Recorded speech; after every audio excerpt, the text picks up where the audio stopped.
پھر میں نے کسی کو قتل کر دیا، جی تو پھر میں اللہ سے مطلب معافی مانگتا رہوں، اور بہت ہی زیادہ یعنی کہ معافی مانگتا رہوں اللہ سے، تو کیا اللہ مطلب مجھے معاف کر دے گا اور جنت میں ڈال دے گا؟ حقوق العباد میں تو پھر پھنسی جاؤں گا نا میں۔ السلام علیکم ورحمۃ اللہ وبرکاتہ۔ Welcome to my channel. امید ہے آپ سب لوگ خیر و عافیت سے ہوں گے۔ آج اس ٹاپک پہ ہم ڈسکس کریں گے، وہ رسول اللہ صلی اللہ علیہ وسلم کی ایک حدیث ہے جو کہ بہت مشہور حدیث ہے، آپ لوگوں نے سنی ہوگی کہ حضرت موسیٰ علیہ السلام کے دور میں ایک انسان تھا جس نے 99 قتل کیے ہوئے تھے۔ سوال کرنے والے نے سوال یہ کیا ہے کہ اگر ایک آدمی جو کہ جس نے 99 قتل کیے ہوں اور پھر اس کو کسی کے پاس بھیجا جائے، کوئی آدمی اس کو ملے، کوئی راہب کہ بہت نیک آدمی کو ملے، تو اس سے وہ پوچھے جا کے کہ میں نے 99 قتل کیے ہیں، میں توبہ کرنا چاہتا ہوں، تو کیا میری توبہ قبول ہو جائے گی؟ تو آگے جو راہب تھا اس نے جواب دیا کہ نہیں۔ تو اس قاتل کو غصہ آیا اور اس نے اس کو بھی قتل کر دیا۔ تو کتنے قتل پورے ہو گئے؟ 100 قتل پورے ہو گئے۔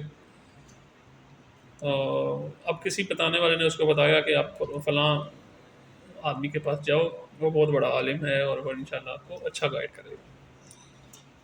وہ قاتل جو ہے وہ ادھر چلا گیا، اس نے ان سے پوچھا کہ میں نے 100 قتل کیے ہیں، کیا میری توبہ قبول ہو جائے گی؟ اس نے کہا کیوں نہیں، بالکل توبہ قبول ہو جائے گی، لیکن اس آبادی سے آپ دور نکل جاؤ، یہ آبادی گناہ گاروں کی آبادی ہے، اس کی آبادی سے آپ دور اس آبادی میں چلے جاؤ جہاں پہ اللہ والے لیتے ہیں زیادہ، اور وہاں پہ آپ کو اچھے لوگ ملیں گے اور آپ کی وہاں پہ ماحول ملے گا، تو آپ وہاں پہ آپ کے لیے بہتر ہے۔ وہ شخص توبہ کے ارادے سے وہاں سے نکلا اور راستے میں اس کو موت آ گئی۔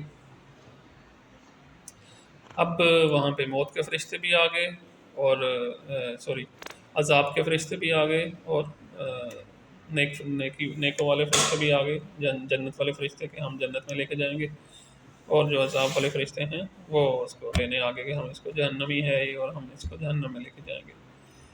وہاں پہ انسانی شکل میں ایک فرشتہ آیا، اس نے کہا اس کا فیصلہ ایسے کرو کہ زمین کو ناپ لو، جس طرح زمین زیادہ ہے یہ اس زمین کا حقدار ہوگا۔ تو جب زمین کو ناپا گیا تو جس طرف وہ جا رہا تھا وہ زمین کا جو ٹکڑا تھا وہ چھوٹا تھا، اور جس طرح زمین سے آ رہا تھا وہ فاصلہ زیادہ تھا۔ تو طے یہ پایا کہ اس کو جنت کے فرشتے جو ہیں وہ لے کر جائیں گے، کیونکہ یہ اس طرف سفر زیادہ اس کا طے ہو چکا تھا۔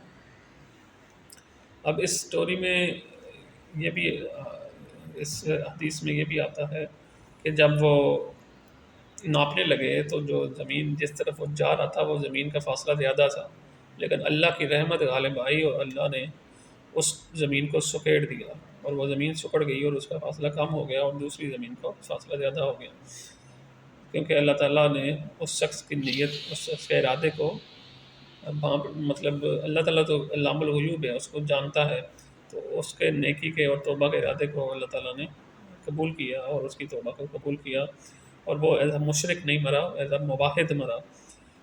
تو سوال یہ ہے کہ وہ اگر ایز اے موحد مر بھی گیا تو کیا اس کے سارے گناہ قبول معاف ہو جائیں گے اور وہ جنت میں جائے گا؟